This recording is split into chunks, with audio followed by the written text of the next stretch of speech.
Hi, my name is Margaret Wang, and I'm here today with our guest, Linda Hume and Evan Havens. Evan Havens and we started our website, our online community, Go Allied Athletes. So if you search www.goalliedathletes.com, we'll tell you a little bit about our website, and Linda will share a little bit about her story. So our website started about a year and a half ago, and we started this up because Margaret and I had been helping each other with our goals as far as motivating each other in the gym, and doing so was such a rewarding experience, and we were able to get a lot out of it, and we decided to try to reach out to more people and help out some more people, and that was the creation of Go Allied Athletes. And this has evolved to become a place where anyone can come, regardless of your age, regardless of what sport you play, to try to get a more healthy lifestyle, to try to work on your goals as far as, physical goals, aspirational goals, or things that you struggle with. And oftentimes, we see athletes getting injured, we see athletes that have to discontinue their sport because of injury, or because of personal choices, or because maybe not of personal choices. Maybe they weren't at that level to make it to professional, or to make it to college. And we'd like to offer our experience and offer some hope for those people, that there is a lot of people out there that have dealt with the same thing. And one of our main goals is to gather people who understand those experiences as athletes. And so today, Linda, tell us a little bit about your background and where you are today. Yeah. Well, first of all, thank you very much for having me. When you first asked me, I have to admit, there's just a little bit of an age difference here. But I also look back and think that where I'm at today, my experience is much different than it was, obviously, when I was 10. And I think life skills, just the fact of age, has an experience. When I put these experiences together, I probably have a greater appreciation for what I'm doing now. So what has that got to do with the question you just asked me? Well, one thing is, I've always been a very active person. From the time I was a little kid, I was called Fireball. My greatest asset was, yes, I was the fastest runner in my class. My defect was I never stopped. So, balance, that's another thing I've had to learn. So from a very young age, my father always said that he kind of wished he had pushed me more on the running side than, I got into ice skating, and that just wasn't fast enough. But at the age of 10, I got on the San Francisco Marionettes, and that was a synchronized swimming team. Wow. And that took a lot of training. I was swimming every day out at Larson Pool in San Francisco, 2 hours. In order to even get on the team, you had to swim a mile, nonstop, 52 lengths, just to get the strength up to be able to push a board or do these exercises that synchronized swimmers do.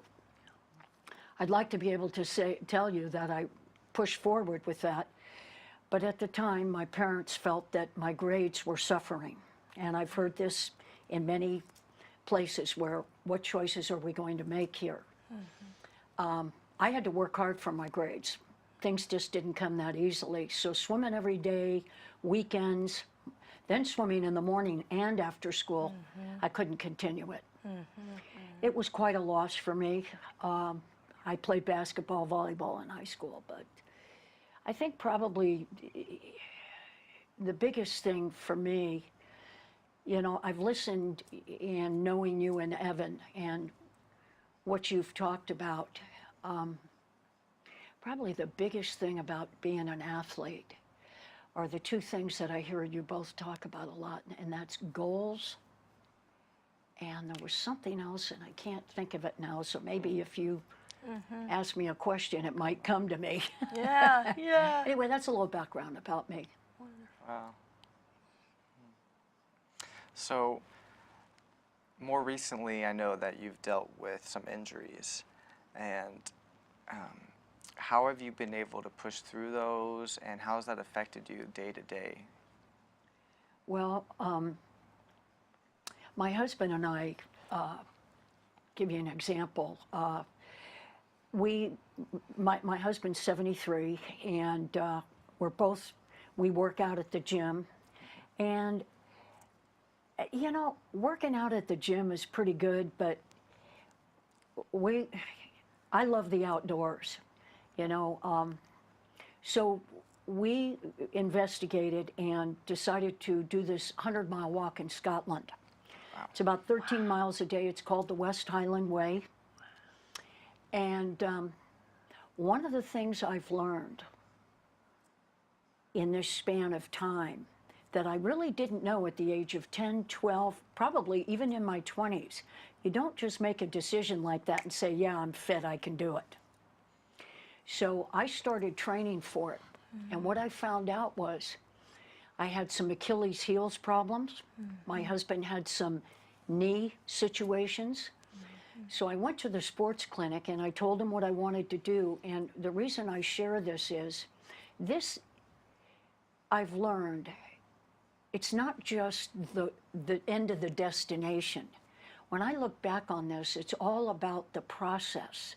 I invested a lot into finding out, how can I make this happen?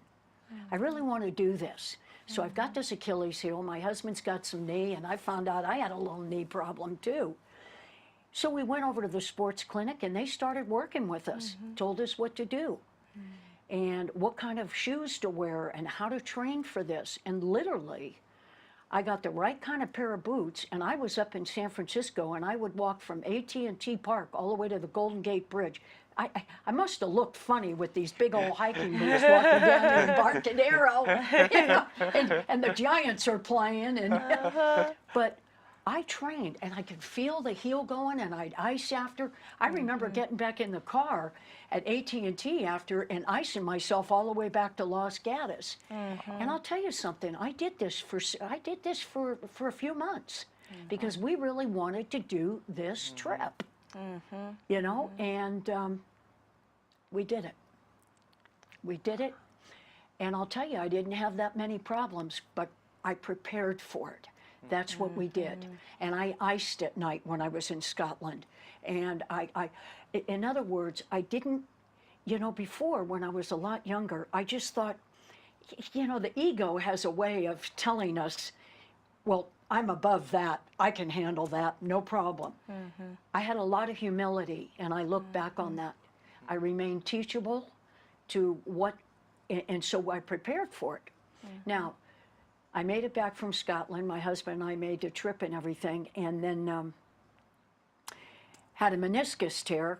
Not as a result, it's just, here we go with the age factor. But over time, as my orthopedic surgeon said, you know, for me, running isn't good.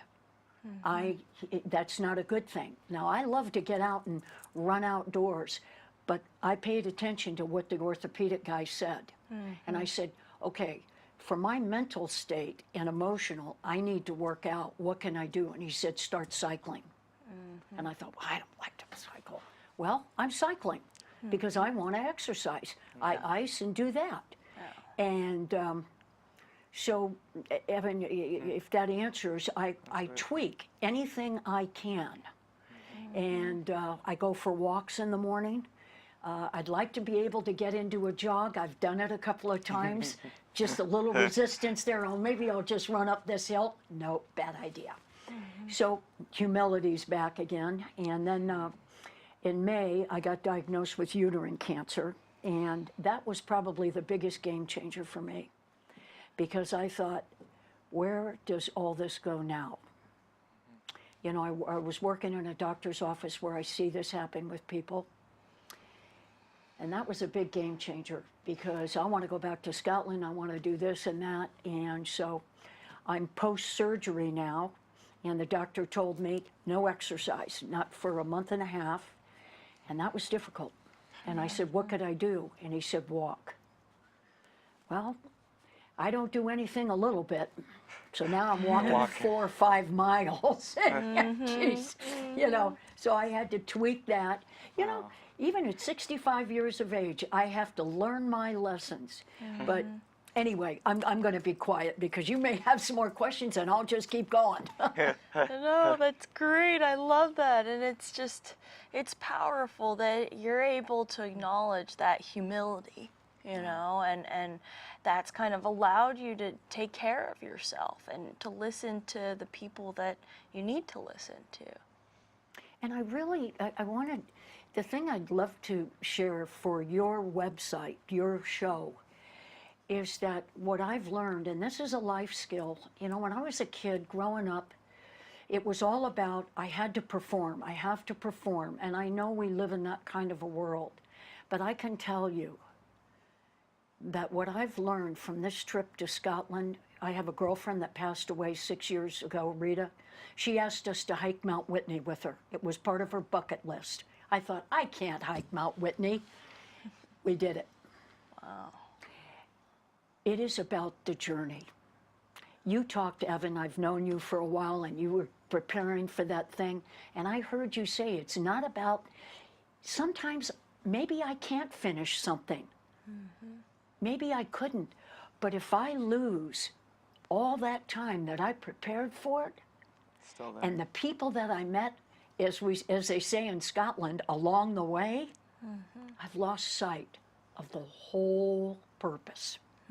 So that's the biggest thing I have learned at this age in my life, is if I'm going to go do something, if I don't finish it, what happens to everything that I prepared for? Am I going to throw all that out? And I hope, my hope for people is that they do not do that, because that's not something I would ever want to pass on to younger people or my own children, or for that matter, my grandchildren. So. Wow.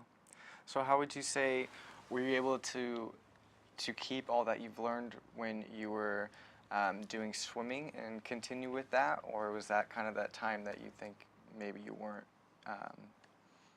didn't have enough experience?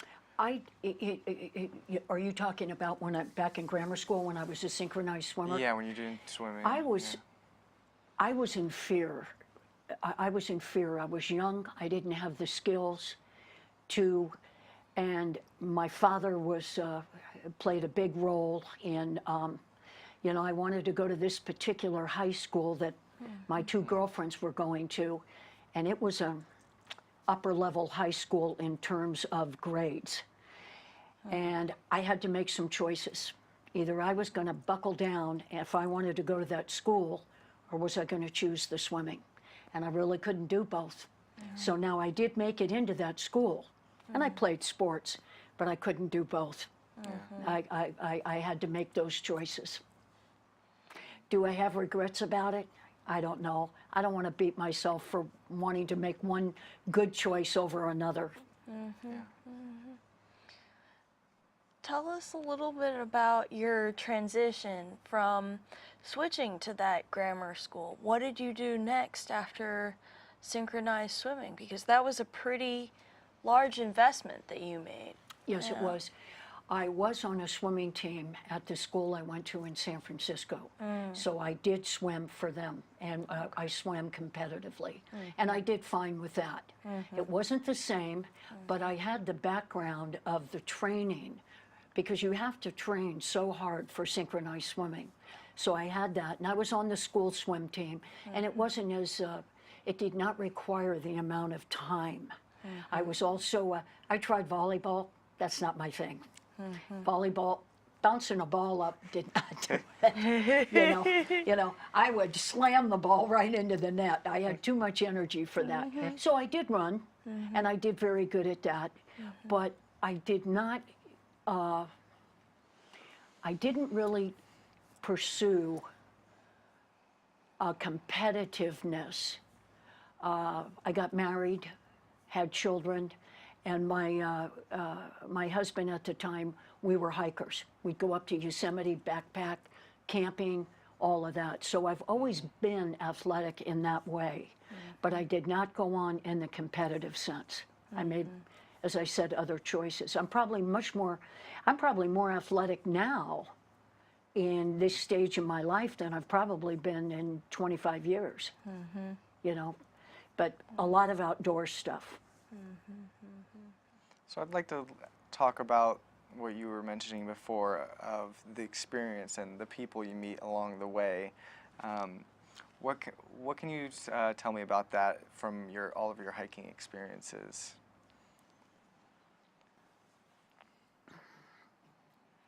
It's a heck of a commitment. All the people we have met, these people hiking Mount Whitney. I mean, we hiked Mount Whitney. We were meeting people who crossed over and had come from the John Muir Trail. And I mean, hundreds of, a lot of miles. And the one thing I can say is that I've met with them, in speaking with them, is very committed people. Very committed people. But what I love about that kind of people is that there was a difference between commitment and driven. I don't know if this is going to make sense, but less of it's all about the performance. It's all about how am I going to look doing this. It's all about I've got to be the best, the number one at this. These people, it's such a holistic approach that it just felt very warm. We'd help each other, and they would give us pointers. People who had done been where we had been. When we're hiking up to Half Dome and we meet people that have, this is their 15th time. And they share their experience with us. And we're novices. And we get to learn from them. Well, what did you do? As we do in our life outside with, as mentioned before, with problems in life. Well, how did you get through that? Well, that's what's happening up on these trails as we're passing people. And we met people along the way in Scotland. How did they do? Well, geez, where'd you get those shoes? Oh, how does those work for you? Everybody's sharing an experience, and that is great. That builds a great diary. A great diary. Those hiking experiences about asking people along the way, what did you do? Yes. And those people who are open and willing to share, that's a beautiful parallel to our website, how people can feel comfortable to share their experiences to help one another along this hiking journey. Metaphorical in our sense. Yes, absolutely. That's my biggest experience with me is I do not feel the way. I'm so grateful. It's taken a long time, but I am so grateful that when we do these hikes, whether it be Mount Whitney or Scotland or the Grand Canyon. My husband and I have hiked the Grand Canyon at the South Rim. By the way, it's a really good time of the year. People don't know this, but our secret is that I will reveal is we go in December. Even though the snow is all at the top, it's springtime at the bottom, and there's not 20 million people. And we hike down to the bottom of South Rim, and we stay at the Phantom Ranch, and we learn from all the people down there. We get down there and have a steak dinner, and you meet people that have done it 8 times. And they're telling us their little secrets. And we talk about life, what other challenges they've had, cancer survivors. People are going down there with knee injuries, and how are they doing this? Well, I wrapped it this way, because they're committed. Yeah. They're going to do it. Yeah. But they take it's like they go to their doctor and say, like I did, listen, I really want to do this. So if I'm going to do this, what's the best way to do it? Taking advice from people. Yeah. That's what we learn. It takes a lot of humility. Yes. And I love that my husband and I have learned that. You know, I probably made 25 trips to REI. I knew everybody over there, and they were so helpful. Sharing with me their experiences. Yeah. It's good to ask a lot of questions. Yeah. Yeah. And it's hard sometimes, there's sometimes a stigma that, you're weak or you're uneducated if you don't know these things, or if you need help, that, but really it's humility, and it takes more strength, I think, to ask for help. Yes, I agree with you, Evan, and that's what I see with people. It doesn't even matter if you're young or even people my age. The big term, what's this line? I got this. I got it. I know what I'm doing. And I think those are roadblocks. Yeah.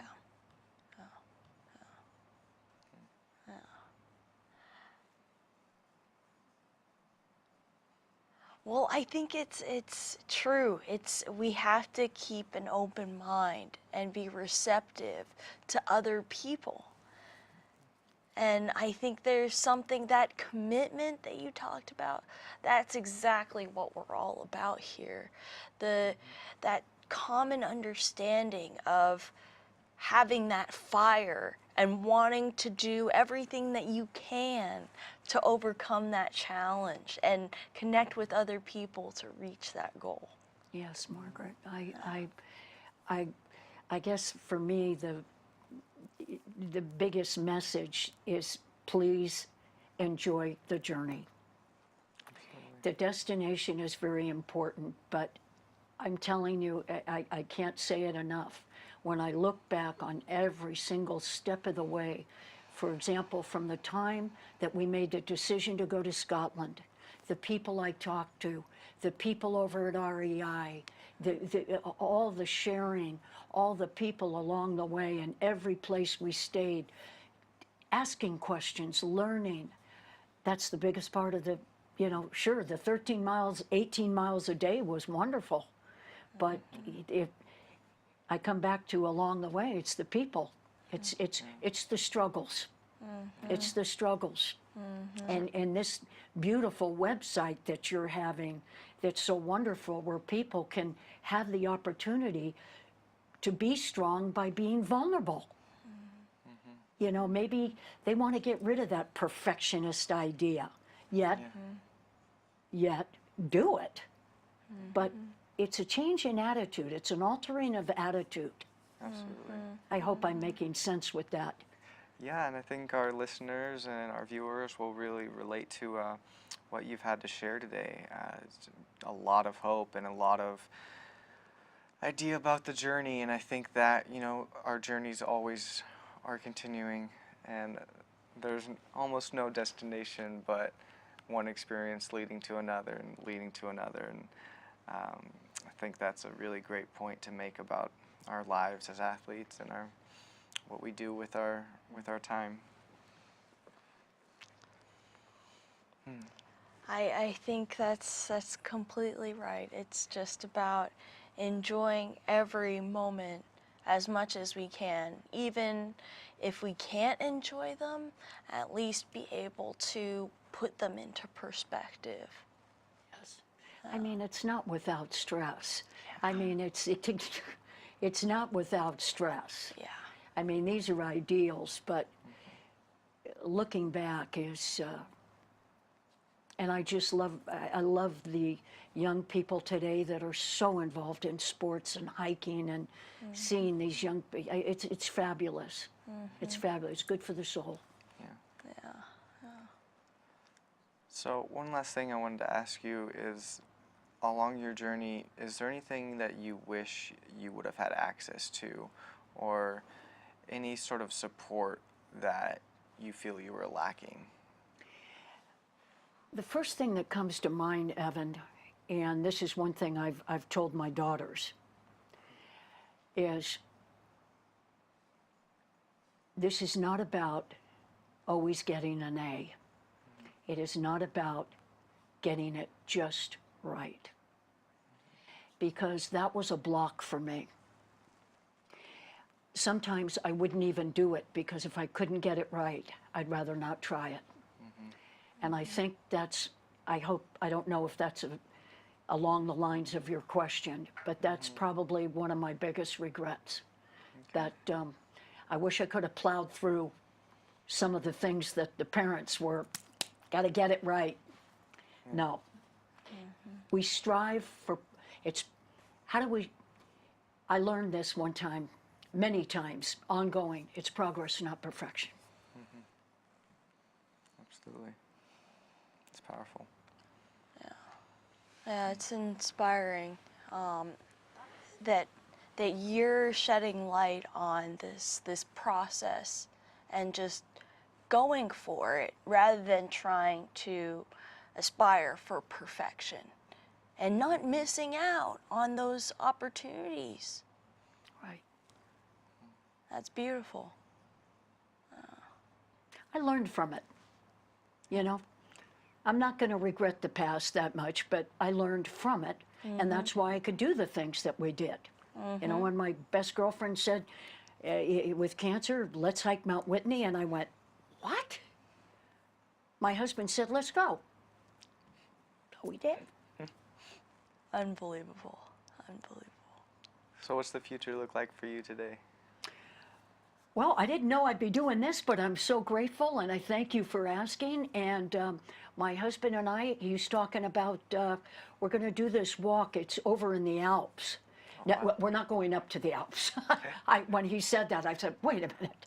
No, we're hoping for another trip. But I have to tell you, I hope the people are as great as they are in Scotland. That's our next one. And I might have to wrap the knee a little bit, but we'll take care of it. Well, it sounds like you have plenty of humility and lots of resources I out there. remain teachable. Absolutely. That's wonderful. If you need any help, please go to our site. We have tons of videos for rehab and for protection and prevention. Thank you so much. And good luck to both of you. And thank you for opening yourselves up to do this. Of course. Thank you so much for coming on our show today, Linda. We loved having you. Thank you. Yeah. I love being here. Thank you, Margaret, Evan. Thank you. Thank you. And thank you for watching our show. Come visit us at www.goalliedathletes.com. Thank you so much.